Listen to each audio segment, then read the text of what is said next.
Assalamualaikum warahmatullahi wabarakatuh. Halo, selamat siang teman-teman semua. Perkenalkan kami dari kelompok 3, mata kuliah Sosiologi Komunikasi offering A Ilmu Komunikasi 2023 Universitas Negeri Malang, ingin mempresentasikan eh, materi kami terkait peranan media massa dalam pembangunan. Kali ini kami mengusung topik ini menurut Edward Depari dan Colin McAndrew dalam bukunya, di mana dia mengumpulkan antologi esai dari berbagai tokoh. Kemudian dia bertindak menjadi editor dalam materi tersebut. Uh, Kemudian slide selanjutnya adalah ini adalah kelompok kami terdiri dari 9 orang. Yang pertama adalah Alifiyah Aini, Asih Sukma Sekar Arum, Gilang Satria Utomo, Latifah Haira Rahma, Muhammad Ali Fikri, Muhammad Syamil Zaki Rabani, Qayyum Fari, Rahadian Dava, dan Sinta A. Stefani Putri.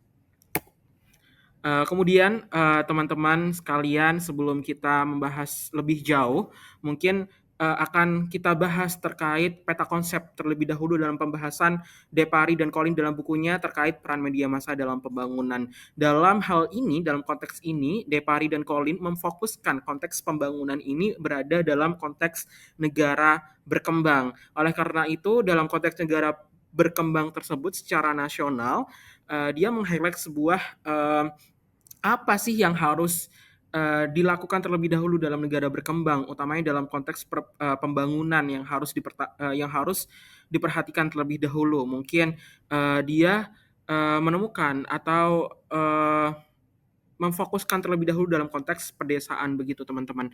Dalam konteks pedesaan, kemudian dari konteks pedesaan tersebut dia memfokuskan pada suatu mata pencaharian yang mayoritas masyarakat desa itu lakukan, yakni dalam konteks pertanian seperti itu. Maka yang akan kita bahas ke depannya nanti tidak akan jauh-jauh dari konteks pembangunan di desa, utamanya dalam konteks mata pencaharian pertanian seperti yang dilakukan oleh masyarakat desa pada umumnya. Kemudian setelah membahas peta konsep pembahasan kita ke depannya, kemudian pertama yang dibahas Depari dan Colin dalam bukunya adalah konteks media massa dalam pembangunan nasional. Kita akan diajak untuk membangun logika berpikir terlebih dahulu sebelum kita menuju spesifikasi ke desa dan pertanian. Kita perlu tahu bagaimana sih konteks media massa dalam pembangunan nasional menurut Wilberstram. Nah, di sini menurut Wilberstram media massa punya 3 peran utama dalam pembangunan nasional seperti itu. Yang pertama adalah to inform untuk memberikan informasi kepada masyarakat, kepada halayak yang lebih luas terkait informasi pembangunan nasional. Bagaimana pembangunan ini berjalan seperti itu. Kemudian to instruct. Nah, di sini nanti kita juga akan lebih meng-highlight konteks pembangunan partisipatif karena dalam konteks Depari dan Colin ini mereka meng-highlight sebuah paradigma komunikasi pembangunan partisipatif. Nah, di sini makanya ada Scrum meng-highlight 2 lagi untuk to instruct dan to participate.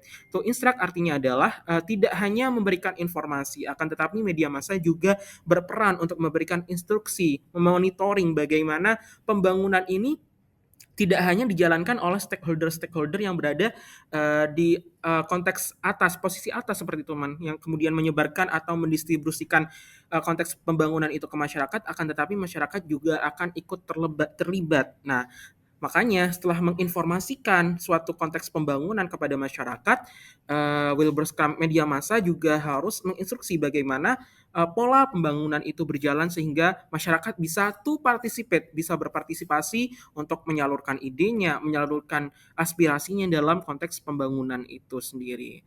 Kemudian selanjutnya akan dilanjutkan oleh teman saya Latifah. Oke, selanjutnya saya akan membahas kenapa sih media massa itu harus berperan. Nah, di sini itu ada dua konteks, yaitu perubahan sosial dan kaitan budaya. Yang pertama, perubahan sosial. Di perubahan sosial ini, kita itu pengen masyarakat tradisional dirubah menuju ke masyarakat yang modern. Masyarakat tradisional ini yang seperti apa? Masyarakat tradisional itu kan punya kepercayaan dan kebiasaan yang sulit untuk dirubah, teman-teman. Makanya di perubahan sosial ini dilakukanlah proses peralihan masyarakat tradisional menuju modern dengan adanya tuntutan perubahan sosial yang biasanya disebut dengan modernisasi. Nah, modernisasi itu dilakukan pada kebiasaan yang menghambat pembangunan ke arah sikap baru yang lebih tanggap terhadap pembaharuan demi pembangunan. Untuk melakukan perubahan sosial ini tuh dibutuhkan satu satu orang yang bertindak untuk mengarahkan teman-teman. Biasanya itu disebut dengan pewarta. Konteks yang kedua yaitu kaitan budaya. Masyarakat tradisional tadi itu kan mempunyai kepercayaan dan kebiasaan yang sulit untuk dirubah. Tapi di kaitan budaya ini, modernisasi itu berperan untuk bisa menyatukan ataupun eh, mempertahankan kepercayaan dan kebiasaan yang ada itu sehingga masyarakat ini tuh mau untuk melakukan modernisasi. Nah, modernisasi itu dilakukan berperan sebagai pewarta media massa untuk personalisasi informasi. Pewarta itu tadi kan pelaku yang bertindak untuk mengarahkan. Contohnya seperti media massa zaman masyarakat tradisional itu kan radio. Siapa yang bertindak sebagai pewarta? Yaitu si penyiar radionya. Nah, di sini modernisasi bukan membuat value atau norma kebiasaan dan kepercayaan itu tadi bertabrakan, tetapi berusaha mempertahankan dan juga menyatukan norma atau budaya yang berkaitan. Makanya modernisasi itu harus dilakukan secara sukarela oleh pewarta itu tadi agar terciptanya partisipatif dari masyarakat tradisional itu sendiri. Karena peningkatan dan perkembangan media massa itu tidak selalu diiringi oleh meningkatnya perubahan sosial, tetapi perlu adanya komunikasi antar pribadi. Next. Nah, Edward de Pari itu berkata, bagaimana suatu perubahan akan bermanfaat dan berarti bagi masyarakat yang diajak membangun merupakan suatu masalah yang sangat penting. Seperti itu, teman-teman. Next slide akan dilanjutkan oleh Gilang, membahas mengenai bagaimana media massa itu berperan. Oke, untuk materi selanjutnya yaitu tentang bagaimana media ini bisa berperan atau punya pengaruh dalam hubungan antar kelompok dan juga modernisasi tenaga kerja. Jadi, teman-teman, menurut Scrum ini bahwa media massa ini tidak bisa berperan secara langsung, melainkan harus didukung oleh komunikasi antar pribadi. Namun, apa hubungannya komunikasi antar pribadi ini dalam mendukung hubungan antar kelompok? Jadi, pada dasarnya, individu itu hidup dalam berkelompok. Dan di dalam kelompok itu pasti mempunyai norma dan juga nilai-nilai yang akan dipertahankan oleh mereka. Jadi, untuk terjadinya perubahan sosial, kita harus memperhitungkan hubungan antar kelompok ini. Tapi, perubahan sosial ke arah yang modern itu biasanya tidak terlalu disukai oleh kalangan masyarakat tradisional. Seperti contohnya yang saya alami sendiri, yaitu kakek saya itu bekerja sebagai petani. Dan ia itu bilang bahwa perkembangan teknologi, khususnya dalam bidang pertanian itu sebenarnya hanya akan merusak tanah. Karena pupuk-pupuk yang digunakan dan juga mesin-mesin itu memungkinkan untuk terjadinya eksploitasi tanah secara berlebih. Dan argumen dari kakek saya ini juga didukung oleh teman-teman sebayanya atau kelompoknya seperti itu. Jadi dari kasus yang saya alami ini bisa disimpulkan juga bahwa perubahan sosial ini tidak dapat berjalan dengan mudah jika nilainya itu bertentangan dengan kelompok yang ada. Dan tapi bukan berarti perubahan ini tidak bisa dilakukan teman-teman. Karena sejak zaman dahulu itu masyarakat pasti akan mengalami perubahan sosial. Dan media massa di sini eh, semenjak dahulu itu membantu kita dalam perubahan ini. Seperti memberikan informasi pada khalayak umum. Kalau zaman dahulu itu biasanya menggunakan radio atau mungkin kalau sekarang itu lebih ke media sosial, teman-teman. Dan dari informasi yang didapatkan ini, biasanya masyarakat akan merespon dengan terjadinya diskusi ataupun keikutsertaan mereka dalam pengambilan keputusan dan juga pelaksanaannya. Ini juga disebut sebagai partisipasi, yang dimana partisipasi aktif dari masyarakat ini akan mempercepat dan juga memperlancar perubahan sosial itu sendiri. Lalu, dengan perubahan sosial yang terus berubah seperti saat ini, kita juga dituntut untuk memiliki keahlian dan juga menjadikan ini sebagai modernisasi tenaga kerja. Di mana dengan alat-alat sekarang dan juga zaman dahulu yang tentunya berbeda, jadi kita dituntut untuk bisa mengoperasionalkannya. Terutama di negara berkembang seperti di Indonesia ini, apabila suatu pabrik itu didirikan, otomatis masyarakat yang bekerja di sana dituntut untuk bisa menjalankan pabrik tersebut atau mengoperasionalkan mesin-mesin yang ada di sana. Jadi setiap perubahan sosial itu setiap perubahan sosial yang bertujuan untuk modernisasi khususnya itu menuntut kita untuk memiliki keahlian khusus, terutama melalui pendidikan. Jadi tidak mungkin sebuah modernisasi ini akan terwujud apabila masyarakatnya ini masih buta huruf ataupun terasingkan, akan sangat sulit seperti itu teman-teman. Dan untuk materi selanjutnya akan disampaikan oleh teman saya yaitu Alifia ini. Terima kasih. Baik, di sini saya akan menjelaskan mengenai implikasi bagi media massa.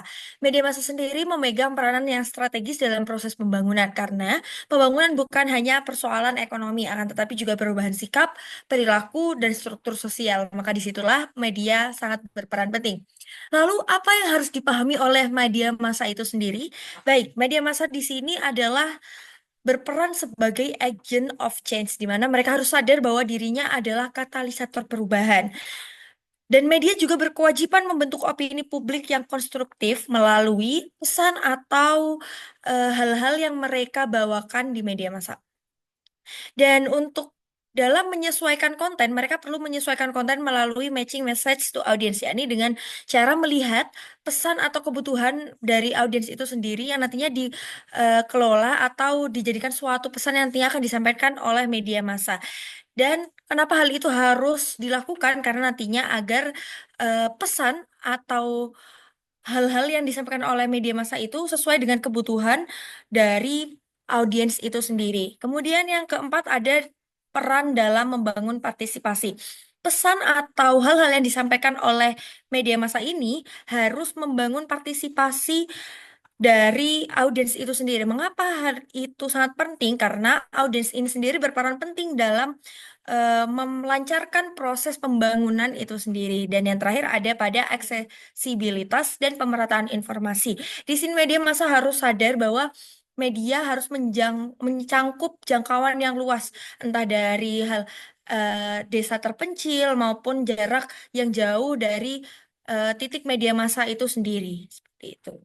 Next. Baik, dan di sini saya akan menjelaskan juga mengenai fungsi media massa itu sendiri. Menurut Depari and McAndrews dari buku yang kami kaji, ada beberapa fungsi dari media massa itu sendiri. Ini yang pertama ada pada memperluas cakrawala pemikiran dan memutuskan perhatian. Ya, ini pada poin pertama ada pada memperdekat jarak yang jauh. Perlu kita ketahui bahwa media massa ini memiliki pusat yang biasanya dinilai dari audiensnya itu terbilang cukup jauh. Dan dengan media massa ini sendiri, akhirnya jarak yang awalnya jauh itu dapat diperkecil karena daerah-daerah yang terpencil, maksudnya ataupun yang terbelakang itu akhirnya dapat tercangkupkan mendapatkan informasi dari media massa itu sendiri, entah melalui radio atau melalui media massa lainnya. Kemudian yang kedua ada memperjelas hal-hal yang kabur. Yang ketiga ada pada menjembatani peralihan dari masyarakat tradisional ke masyarakat modern. Seperti yang tadi sudah disinggung oleh Gilang maupun Tifa, dalam proses pembangunan ini pasti ada peralihan dari masyarakat tradisional ke masyarakat modern di mana fungsi media massa ini memiliki fungsi yakni sebagai pemperluas pemikiran masyarakat untuk eh, untuk menunjang pemikiran masyarakat dari masyarakat yang tradisional menuju ke masyarakat yang modern. Kemudian pada poin kedua ada pada memusatkan perhatian. Dan yang ketiga ada menumbuhkan aspirasi. Dengan pengetahuan yang diberikan oleh media massa, akhirnya masyarakat mendapatkan aspirasi-aspirasi baru melalui pengetahuan-pengetahuan yang sudah diberikan oleh media massa itu sendiri. Yang keempat, ada poin yakni mengembangkan dialog tentang hal-hal yang berhubungan dengan masalah politik. Karena perubahan atau dari pembangunan itu biasanya tidak terlepas dari masalah politik, sehingga masyarakat juga mendapatkan pengembangan yakni atau pengembangan pengetahuan dari hal-hal yang berhubungan dengan masalah politik itu sendiri. Dan poin selanjutnya adalah mengenalkan norma sosial, menumbuhkan selera, merubah sikap yang lemah menjadi sikap yang lebih kuat, dan poin yang terakhir yakni sebagai pendidik, di mana media massa ini memberikan pengetahuan-pengetahuan yang nantinya akan menunjang, kembali lagi akan menunjang ke masyarakat dalam perubahan pola pikir mereka atau sebagai agent of change atau sebagai perwira atau yang meneroboskan perubahan-perubahan baru pada masyarakat, yakni dari masyarakat tradisional ke masyarakat modern. Terima kasih. Dan poin-poin selanjutnya akan disampaikan oleh Koyum. Baik, selanjutnya saya akan menjelaskan tentang pendekatan komunikasi dalam pembangunan desa menurut Syed Arahim. Yang pertama ada konsep secondary flow, yang dimana dalam buku peranan komunikasi massa dalam pembangunan yang ditulis oleh Edward Depari dan Coin March Andres menjelaskan bahwa komunikasi pembangunan tidak hanya terjadi melalui komunikasi vertikal top down, tetapi juga dilanjutkan dengan arus horizontal yang sering dikenal sebagai secondary flow. Yang kedua ada masyarakat desa dan juga konteks komunikasi pembangunan. Di dalam sini ada dua dimensi. Yang pertama ada dimensi ideologis. Dimensi ideologis ini dalam komunikasi pembangunan berfokus untuk pada penyebaran ide-ide politik dan norma yang bertujuan untuk mengatur tindakan bersama, menciptakan solidaritas. Yang kedua ada dimensi informatoris, yang dimana bertujuan untuk mendidik masyarakat dengan memberikan informasi yang langsung dapat meningkatkan kesadaran, perhatian, pengetahuan, dan juga kemampuan dalam pengambilan keputusan. Nah, yang ketiga ada saluran komunikasi yang isinya ada mass media, di mana media massa berperan sebagai saluran utama untuk menyampaikan pesan-pesan pembangunan kepada khalayak luas. Keunggulan media massa adalah kemampuannya menjangkau banyak orang dalam waktu yang singkat. Yang kedua, ada komunikasi antar pribadi yang bersifat mandiri dan lebih efektif untuk pesan-pesan yang memerlukan interaksi langsung. Next. Oke, selanjutnya ini ada ringkasan penting pendekatan komunikasi dalam pembangunan desa. Yang pertama ada kelompok-kelompok pemrakarsa pembangunan. Kelompok-kelompok ini berfungsi sebagai penggerak utama pembangunan di desa, bertanggung jawab atas inisiasi program pembangunan, penyebaran informasi, dan juga pembentukan strategi komunikasi. Yang kedua ada masyarakat desa sebagai penerima manfaat. Masyarakat desa ini eh, berfungsi adalah sasaran utama dalam program pembangunan yang diharapkan dapat memanfaatkan hasil pembangunan untuk meningkatkan kualitas hidup mereka. Yang ketiga, ada saluran komunikasi yang digunakan untuk menyampaikan pesan pembangunan kepada masyarakat desa. Yang keempat, ada pesan komunikasi. Pesan komunikasi di sini berfungsi untuk memengaruhi pola pikir dan perilaku pada masyarakat sesuai dengan tujuan pembangunan. Yang terakhir, ada arus komunikasi. Arus komunikasi ini dalam pembangunan desa melibatkan dua jenis arus informasi. Yang pertama vertikal, yang kedua horizontal, dan akan dijelaskan lebih lanjut oleh teman saya yaitu Syamil. Terima kasih. Baik, terima kasih kepada Koyum yang sudah menjelaskan dan juga kelompok materi. Sekarang kita akan masuk ke studi kasus yang pertama. Untuk yang pertama kami mengambil proyek siaran pedesaan pada tahun 1969 dan program kelompok pendengar. Nah, itu apa sih? Jadi pada tahun itu ada namanya Repelita, teman-teman. Repelita itu adalah rencana pembangunan 5 tahun. Nah, kan di Repelita ini banyak banget kan kayak argumen-argumen atau ide-ide dari pemerintah yang pengen Indonesia tuh tahu semua. Nah, tapi zaman dulu itu RRI, Radio Republik Indonesia itu cuma satu. Dan masalah tiap-tiap daerah itu belum tentu sama. Makanya dibuatlah siaran pedesaan. Di mana jadi RRI yang awal cuma satu nih, dibikin jadi per provinsi. Makanya ada RRI Jawa Barat, RRI Jawa Timur, RRI Jawa Tengah, Sumatera Barat, dan lain sebagainya. Kayak gitu. Jadi yang awalnya tuh cuma satu RRI, jadi banyak-banyak RRI di masing-masing provinsi. Nah, untuk apa sih kayak gitu? Untuk mendukung dan menyempurnakan penyuluhan pertanian. Jadi isi penyuluhan kemudian diskusikan oleh kelompok-kelompok. Nah, gimana sih kelompok-kelompoknya? Jadi gini, pertama kita ngomongin kenapa radio dulu deh. Kenapa radio? Karena dulu seorang penyuluh pertanian itu menghandle 3.000 orang. Terlalu banyak. Ya kan, satu orang itu harus menghandle 3.000 orang. Makanya adanya teknologi media massa radio itu bisa em, mempermudah peran dari satu penyuluh tadi. Ya bayangin aja, misal dari 3.000 orang itu ada misal at least 10 orang yang punya radio. Jadi kan nggak terlalu banyak nih beban dari si penyuluh tadi. Kayak gitu. Tapi dengan adanya em, program siaran pedesaan tadi, walaupun udah ada 10 orang yang punya radio, jadi tahu nih berita dari radionya, cuman berita radio itu nggak bisa diulang, ya kan? Berita radio itu nggak bisa diulang, jadi sekali denger, ya udah, kalau udah nggak paham, nah gimana? Nggak bisa diulang, gitu. Ya makanya dibentuklah kelompok pendengar. Kelompok pendengar ini apa? Kelompok pendengar ini adalah kelompok diskusi berjumlah 15 sampai 20 orang di masing-masing daerah, gitu. Jadi misal nih RRI Jawa Barat. RRI Jawa Barat nanti daerah Sukabumi itu ada 15 sampai 20 orang yang ngedengerin, nanti baru penyuluhan tentang pertaniannya itu didiskusikan sama 20 orang ini sebelum disebarkan kepada masyarakat luas. Nah, disinilah konsep secondary flow yang mungkin tadi udah dijelasin sama Koyum terjadi. Nanti mungkin akan lebih jelasnya akan dijelaskan oleh Mas Dava. Tapi eh, s- intinya teman-teman bisa tahu dulu kalau misalkan nanti ide penyuluhannya itu dari penyiar, dari pemerintah ke penyiar, penyiar langsung ke masyarakat, kemudian dari masyarakat itu nanti didiskusikan kembali. Seperti itu. Kemudian em, mungkin itu kenapa milihnya radio, karena tadi itu adalah sesuatu yang bisa mencakup lebih besar gitu kan, mencakup audiens yang lebih besar, dan biar lebih besar lagi diadakanlah program kelompok pendengar untuk em, isi dari program-programnya lumayan bervariatif. Ada agenda tani dan lain sebagainya seperti itu. Mungkin em, untuk analisis lebih lanjutnya mengenai pendekatan komunikasi, kemudian arusnya dan lain sebagainya akan dijelaskan oleh Dava. Baik, terima kasih Mas Syamil. Saya lanjutkan untuk eh, penjelasan lebih lanjut untuk mengenai studi kasus pertama, yaitu pendekatan komunikasi, di mana studi kasus ini menggunakan pendekatan model difusi. Kenapa kok begitu?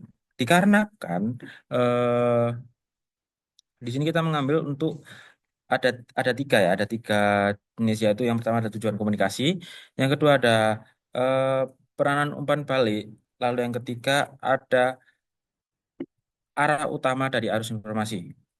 Yang pertama tujuan komunikasi.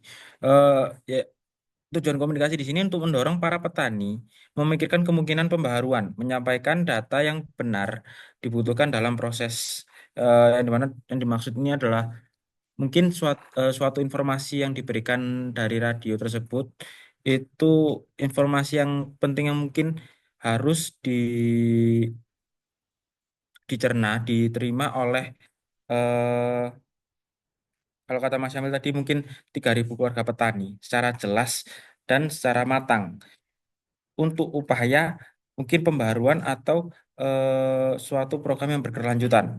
Terus lalu yang kedua ada peranan umpan balik yang dimana menguji kesesuaian pesan-pesan, yaitu ketepatan, relevansi, pemahaman yang mudah sebagai bahan bagi selanjutnya. Jadi untuk penyuluh ini apakah mereka memberi pesan yang sesuai dari apa yang mereka dapat atau bisa dibilang hiperbola atau malah dikurang-kurangin. Lalu yang ketiga ada arah utama dari arus informasi. Berasal arah utama dari arus informasi ini ya berasal dari mereka yang bertugas menyampaikan pesan atau penyiar. Eh, penyiar membagikan informasi kepada mereka yang diharapkan menerimanya, yaitu eh, keluarga petani ini. Oke. Lalu lanjut untuk pesan dan arus komunikasi. Pesannya bersifat informatif. Yang dimaksud informatif yang seperti kita tahu. eh, dari dulu nih radio kayak selalu memberikan informasi yang bisa dibilang memang sangat penting untuk disiarkan ya, seperti eh, mungkin bisa dibilang acara tentang kejadian paling akhir atau yang bisa disering atau yang sering disebut sebagai agenda tani yang terdiri dari berita seperti berita orang hilang atau berita kecelakaan lalu lintas. Lalu ada laporan-laporan radio, wawancara dan diskusi, dan ada pula acara-acara untuk wanita dan pemuda tani yang mengutamakan topik-topik seperti gizi yang lebih baik dan hidup yang lebih baik. Di samping acara-acara yang disiarkan di seluruh Indonesia ini, stasiun-stasiun lokal juga menyusun program mereka sendiri. Oke. Lalu lanjut untuk ke arusnya. Arusnya di sini mungkin tadi sudah sempat disenggol sedikit oleh Koyum dan Mas Syamil ya, yaitu secondary flow, yang dimana secondary flow ini harusnya dari vertikal menuju horizontal, yang dimana penyiar dari radio ini menjadi vertikal, lalu penyuluh untuk ke keluarga petani itu menjadi horizontal. Oke. Eh, Baik, terima kasih. Eh, Sekian penjelasan dari saya. Mungkin untuk studi kasus 1, studi kasus 2 mungkin akan dilanjutkan oleh teman saya, Stefani Putri. Sekian, terima kasih. Oke, terima kasih. Sekarang kita akan masuk ke studi kasus yang kedua yang kita ambil dari jurnal yang berjudul Peran Komunikasi dalam Proses Modernisasi Masyarakat Desa Pertanian. Jadi, jurnal ini tuh membahas tentang cara komunikasi yang baik yang bisa membantu petani di desa untuk bertani secara lebih modern. Nah, penulisnya tuh menjelaskan gimana dulu pemerintah itu memberi petani arahan itu hanya satu arah. Jadi kayak contohnya seperti dosen dan mahasiswa atau guru dan murid. Jadi cara ini tuh emang bisa bikin hasil panen meningkat, tapi sering merusak lingkungan dan kurang memperhatikan kebutuhan petani. Nah, jurnal ini juga menekankan pentingnya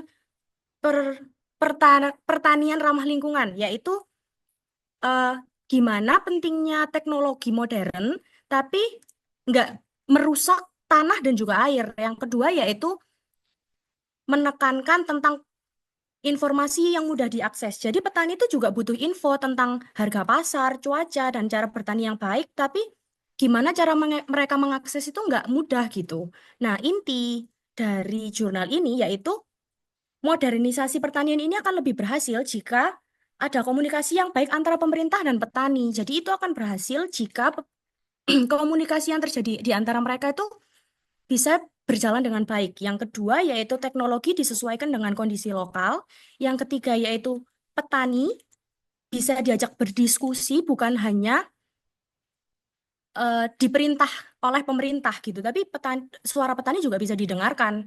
Yang terakhir yaitu lingkungan harus tetap kita jaga kelestariannya meskipun kita eh, menggunakan alat-alat yang modern.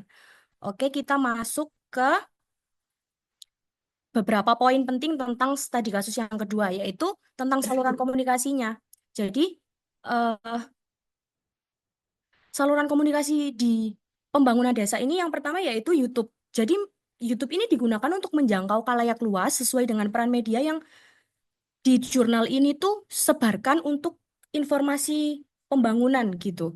Dan yang kedua yaitu komunikasi antar pribadi yang udah disinggung sebelum-sebelumnya oleh teman-teman saya. Tadi itu bersifat face to face ya kalau di jurnal ini, dan dia melibatkan opinion leader. Jadi di jurnal ini tuh menyinggung tentang komunikasi antar pribadi.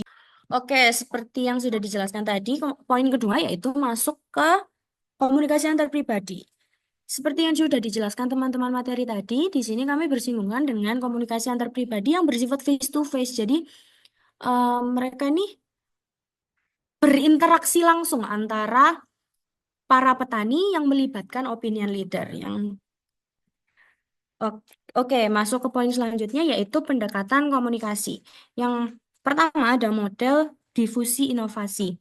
Jadi model ini tuh fokus pada penyebaran teknologi atau praktik baru di kalangan petaninya. Jadi melalui proses komunikasi yang ada itu komunikasinya terstruktur gitu.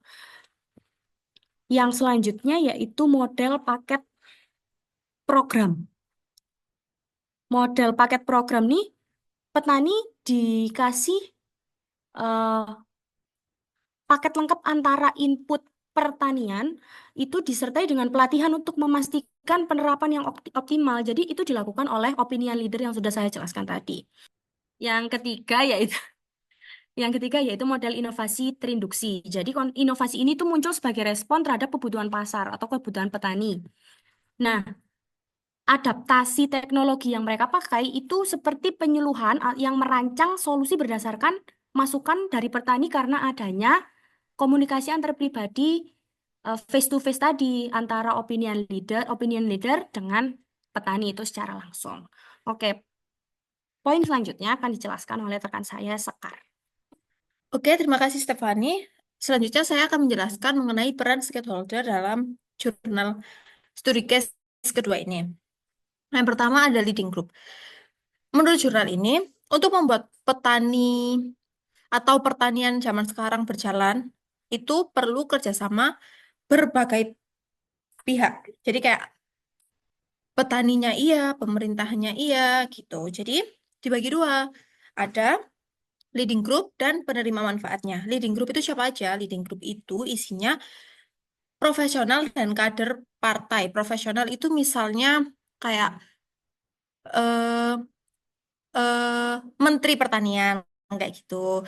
Menteri Pertanian kerjasama sama kader partai yang lebih bawah lagi. Jadi mereka itu kayak agen perubahan gitu loh, yang membawa visi pemerintah dan teknologi terbaru untuk pertanian zaman sekarang. Kayak gitu. Di lapangannya, kelompok keluarga itu berpengaruh, apalagi koperasi desa. Kan partai kader terkecil di desa itu kan pasti koperasi ya, untuk kayak penyuluhan atau apapun itu kan koperasi juga bisa jadi berperan. Jadi untuk ujung tombak yang nerima itu yang nyebarin inovasi ini ya koperasi itu. Jadi kayak pemerintah nurunin ke yang kelompok bermanfaat untuk dijelasin lebih jelasnya ke petani yang lain gitu. Terus yang selanjutnya ada pesan dan arus komunikasi. Yang pertama, pesan yang disampaikan menurut jurnal ini itu ideologis dan informatif. Nah, yang ideologis itu maksudnya ya apa? Yang ideologis itu misalnya visi pembangunan nasional. Jadi kita itu, apa ya ini? Ideologis. Aku gak jelasin, ini kok poin ya? Nggak usah nggak sih? Nggak usah, itu nggak usah dibahas. Langsung. Langsung ke arus. Mm-mm. Oke. Oke, selanjutnya itu tentang pesan dan arus komunikasi di jurnal ini. Itu pesan yang disampaikan ideologis dan informatif. Pesan yang zaman sekarang ya, yang apa sih? Kok yang zaman sekarang ya? Cara penyampaian pesan ya, Tep? Apa? Cara penyampaian pesan ya, maksudnya? Arus sih. Mm-mm. Enggak, cara penyampaian ini nih dari pemerintah ke kader itu loh arus. Loh enggak, pesan yang dimaksud ini cara penyampaiannya kan?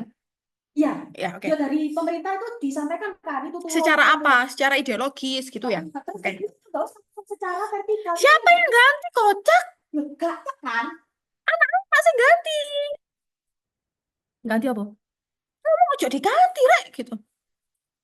PPT ojo diganti toh, politik presentasi toh. Mhm. Ngentot. Oke, oke. Oke, selanjutnya komunikasi berdasarkan jurnal ini. Di dalam study case ini, pesan yang disampaikan oleh pemerintah ke petani-petani itu secara ideologis dan informatif. Jadi ideologisnya itu untuk menerangin soal visi misi pembangunan nasional atau hal-hal lain gitu ya secara ideologis, dan informatif untuk memberitahu tentang kebaruan alat atau cara menanam agar lebih baik lagi yang ditanam seperti itu. Oke, untuk arusnya itu kayak study case pertama tadi sama, itu vertikal tuh horizontal. Kenapa? Karena pemerintah kan di atas nih. Pemerintah itu melakukan penyuluhan ke petani. Jadi turun dia. Informasi yang mereka tahu itu turun dari pemerintah ke petani. Menyebarkan. Nah, untuk yang belum dapat informasi dari pemerintah gimana? Ya dapat dari sesama petani. Jadi sesama petani itu bisa saling ngobrol sama berbagi pengalaman. Apalagi ada koperasi desa yang tadi, itu bisa lebih meluas lagi ke desa dan petani-petani yang ada di desa tersebut gitu. Nah, perubahan cara ini itu ngebuat petani itu kayak lebih gampang menerima informasi gitu. Nggak kayak zaman dulu ya. Zaman dulu itu ya mentok segitu-segitu aja karena media massanya cuma radio yang nggak semua orang punya gitu. Dan kalau ada perubahan itu belum tentu bisa langsung tahu kayak gitu. Terus konsepnya ini sama kayak penjelasannya Koyum sama mungkin Syamil tadi ya yang ngejelasin tentang secondary flow. itu kayak aliran air aja di irigasi. Jadi dari atas turun ke bawah kayak gitu. Itu konsep secondary flow secara lebih gampang dipahamin kayak gitu. Jadi informasi yang mengalir itu akan lebih merata dan efektif ke semua pihak. Terima kasih penjelasan dari kami mengenai pengaruh komunikasi massa dalam konteks pembangunan.